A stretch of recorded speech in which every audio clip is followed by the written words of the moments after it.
Well, first of all, I want to thank all for inviting me. And my name is Thomas Eriksson. I work for a Swedish company called Optimation, and we're doing a lot of things. And among the things we're doing, we're dealing with simulators. And today, I want to talk about challenges of large scale simulation and what we mean about large scale simulations, and some of our solutions to overcome the problems that we came across during the years. The typical case for this use case is that we have some mill, some real mill somewhere in the world, and we have some control system that is controlling this mill, or it could be the case that this mill doesn't really exist yet. Some guys are working on the control system and tries to get that to work. And what we do is that we replace the real mill with some kind of simulation, some physical simulation of the mill. That it was what we call large-scale simulation, because I have one example from a paper mill in Brazil, where there was a diameter model for the physical process controlled by a real DCS or control system.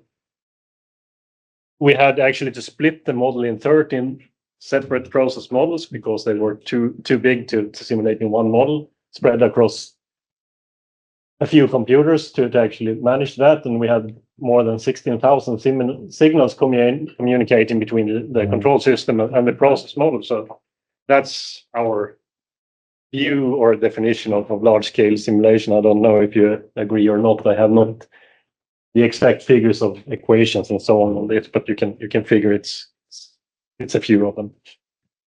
So that's the topic for today, and what to expect about the presentation today. Yeah, some of our insights in large-scale modeling I will talk about, and some hands-on tips and ideas on basic solutions on those issues we were talking about. And I split the presentation in two parts. The first part is about simulation efficiency. How do we get the simulators to actually run? I already mentioned one. We split the simulators in several parts over several computers. But another issue is also modeling efficiency. How do we actually model these mills in an efficient way so that the simulators don't cost the customers too much? They're still quite expensive, but how do we keep the costs down? So that's the topics for today. And we start with the simulation efficiency question. Yeah, the obvious way is that when we do libraries for like our medias, we usually do them in several versions. For example, ideal gas could be divided in two different parts, where we have some fast ideal gas calculations, where we do some simplifications. You can see here sorry. Maybe that one. No. Here. I have a pointer there. We can see that in the fast version of the library, or fast version of the media, we have some very simple calculation of the density of the media. We just use some default density that is roughly around the area we're working. And in the accurate version, we have a more detailed version, which is quite substantially more computational heavy. Those equations are not that simple in all cases. And starting with the latest versions of Daimler, it's actually possible now to access the constants of a package. So we can access that in the dialog boxes now. So now we are starting to combine them in one general medium that we can actually modify some constants and use that for selecting the fidelity of the media. So how do we use this one then? This is not the uncommon case in process and industry process, where you have some process and you have some on-off valve first, and then you have some control valve after that, and typically and we have some flow through the system, and typically we have some different differential pressure over each valve.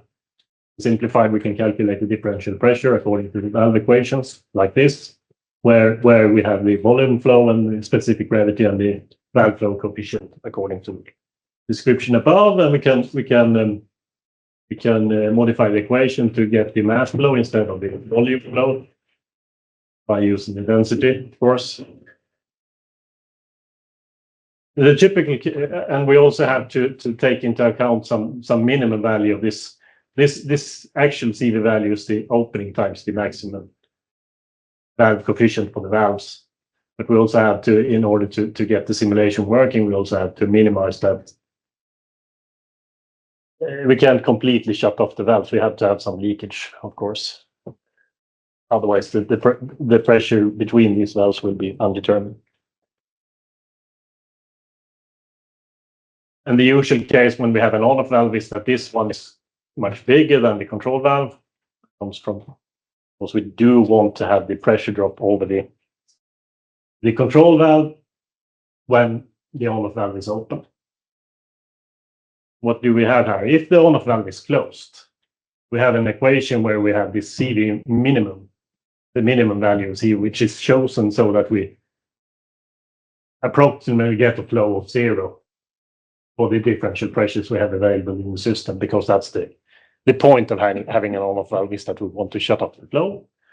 And in this case, we can see that the part in the equation that is dependent on the density is not all that important, because we're still selecting this one to get decent numerical properties of the system. So in this case,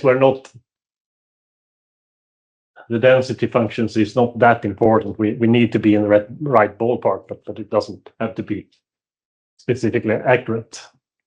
If the valve is open, then, which is the other state of an on-off valve, well, we said that this one was much bigger than the control valve. So in that case, we have most of the differential pressure of the control valve instead of the on-off valve. So in that case, the correct calculation of density is not that important either. So in both of these cases, even if the valve is open or closed, the calculation of the density is not that important. We need to be in the right area, but we don't need to be spot on to get a decent accuracy of the model. So here we have the typical use cases, or actually not the typical use cases, but one use case for these two different versions of the media, where we have a simple density calculation, which we can use in the on-off valve, and a more detailed calculation in the control where the density actually matters. But as you in the audience already realized, if we have two valves in series and we are not interested in the pressure in between these two valves, we don't have any measurements, for example. So we don't have to calculate that pressure specifically. We could replace these two differential pressures with one valve with a differential pressure that is equal to these two. So we go from two second order equations to one second order equation.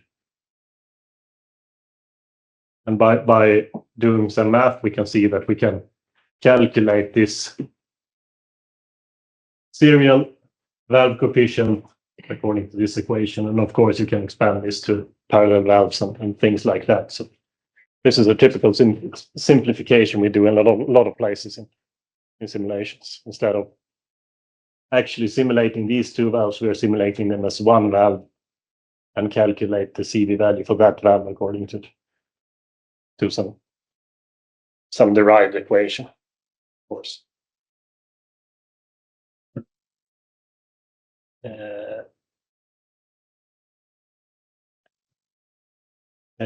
Reduce model complexity is also one thing that is key, I would say. If we have a system like this, this is a typical section of a process. We have some kind of a tank, we have a pump pumping out from the tank, splitting the flow into two different systems by two valves. Could be control valves or on-off valve, doesn't really matter. So here we have some more pumps and valves and things like that in those two complex systems. And if we have a case where we have two flows, and that this Q2 flow, the flow below here, is relatively small compared to the normal process flows. It could be, for example, used for some sealing waters to pumps, or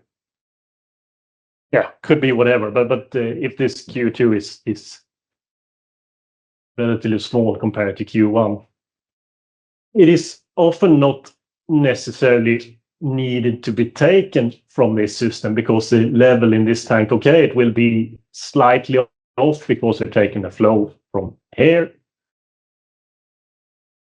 So we can actually do something like this.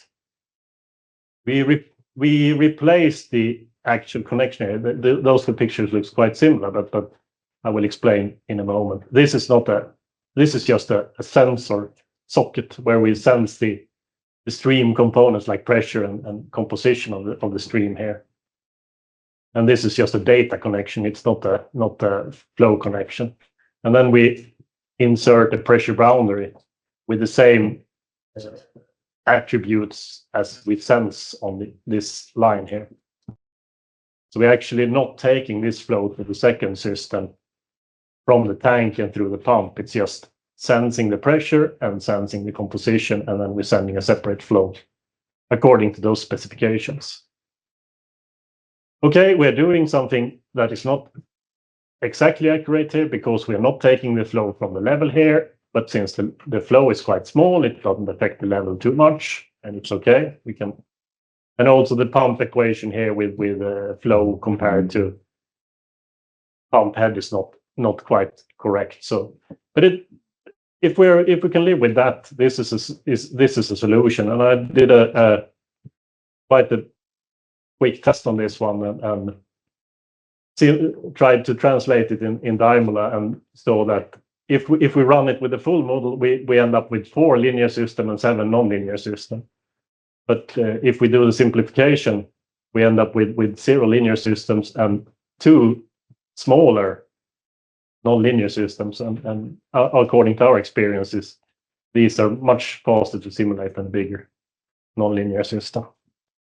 That's our experience. And of course, if we have systems that are even more unimportant, and there exist quite a lot of them, for example, sealing water, lubrication, oil, pressure, and things like that, then we have some input to the model that we're starting the lubrication oil pump, for example. And that lubrication oil pump goes to a pressure indicator, which indicates lubrication oil pressure, and then it goes to subsystem, lubrication system, and so on. Do we really need to model this one? Probably not. We could just put in the start signal of the pump through some kind of gain, and then tell the operator that the pressure is okay. As long as the pump is started, we have some okay sealing water or lubrication oil pressure. So you can realize that the second system, and these are used quite a lot when you simulate a large scale system, because there are a few of these, like lubrication, sealing water system, that needs to be running in order for the control system to accept that we start the pump and start the whatever that needs lubrication or so. Another quick topic: splitting the models. That's an issue, of course, to find good splitting points, but usually a good point is where you have some storage, because you have a tank here, and you can split the model in quite an easy way, because you usually have slowly varying pressure here, because it's dependent on the level in the tank, and the level in the tank is slowly varying. So this is usually a good way to split it.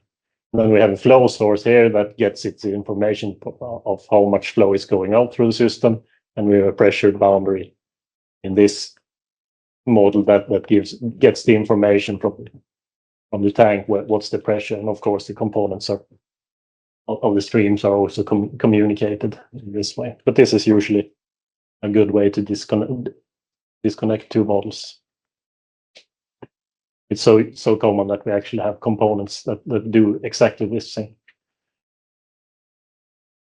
Very quickly on the, we have some time. We're coming to the second part of the presentation, where we're talking about modeling efficiency, and that's how do we actually create a model of a paper machine with 16,000 signals in an efficient way. And I think that's a challenge in itself. I would say. The first challenge is of course data collection. How do we get all the data from all the pump curves, the valve curves, the tag names of all the signals? There's a lot of information that needs to be put into the simulator, and as you can see here, this is just the information for the three different ways we got the information for this paper machine simulator I talked about earlier. Some of the control valves had some PDF files where they have sizing calculations where we can extract the information about the capacity of the valve. We can see it here. We have some CV value for the valve we can extract there. Some of the valves were listed in Excel sheets. Others were save files from a valve sizing tool in XML format. So depending on the supplier of the valves of different areas of the mill, we had different types of data. And also, I would add, since this machine was not built when we started to build the simulator, we constantly get updates of these informations through the journey. And that's not uncommon either, I would say. So we had one option, just hire a guy that translated this into Daimler parameters. But we had some difficulties to find some interested person. So we stuck with the second option, just to write some Python code that could parse these different versions of files and generate Daimler objects directly. Since Modelica is a text language, it's fairly easy to generate Daimler code this way. Or Modelica code, okay. Actually, sorry. Yeah, sorry. We're a bit... yep. And the first way we did this was we actually made up large libraries of predefined components like valves and so on, and named them in a logical way after how they were named in the process. And we use these valves to build the process simulator by just dragging and dropping them into the diagrams. But there's some few issues with this. First of all, it's kind of difficult if we realize that we want to use these parallel or serial valves or things like that, because this doesn't support when we do this data translation. We're not sure about, is this valve going to be used in series, or are we going to use it as a single valve? And also it's a problem when we didn't have all the data files when we started to create the simulator. So we didn't have this library fully populated before we get all the data files. So nowadays we're actually, and this project was one of the first, we're rather generating data packages instead, which consist of all the necessary information for the valve, and then we populate the valves, standard valves, with this data package and parameterize them that way. And it's a far more feasible way to do it, I would say. Last thing, I have a few minutes left. And this one is fairly interesting, I would say. If we have a pump model in the model, or what do you say? We have standardized how do we communicate with this pump model. We send it a control value, a speed, and we get back some torque and speed information. How quick does it actually go, and which torque do we need to pump this media physically? But the control system doesn't necessarily use these three values, or I would say seldom use these three values. Depending on the manufacturer of the control system and the standard on the actual site and so on, they can communicate with a lot of different ways with a pump. They can, for example, have on-off signal and control value signal. They can have current, speed, and running information from the pump, for example. And these are not the same. These are not standardized. They're standardized so far that in each site, they usually have the same or a few setups of communication ways with pumps. So we can standardize around them, and the models we have in our library has a replaceable I/O block where we actually can create some code that translates the information from DCS system to the process model according to known physics and so on. So we have a translation I/O block that takes the signals from the DCS system and transforms them into our standard communication for a pump. In this way, we don't have to have a separate pump for each project. We can use our standard pump that is validated and developed and works really well, and communicate with whatever we want. We have another advantage with this, and that is that this pump usually have some kind of name in the control system or in the process at all. And they usually standardized on how do they communicate with this pump. This pump 101.on.ctrl and so on. So these add-ons on the names are usually the same for all pumps. And it's just the first part that switch when we implement a new pump.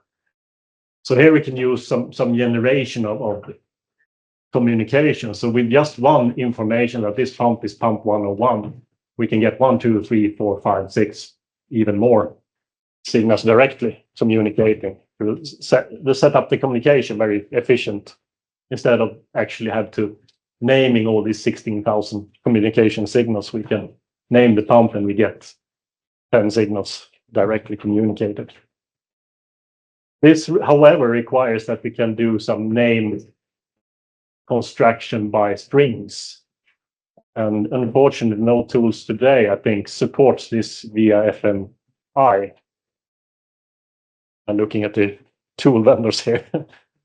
So we actually have to implement our own communication software for this, but would be nice to use FMI. We are using it in other cases, not in the operator simulators. So that was all for me.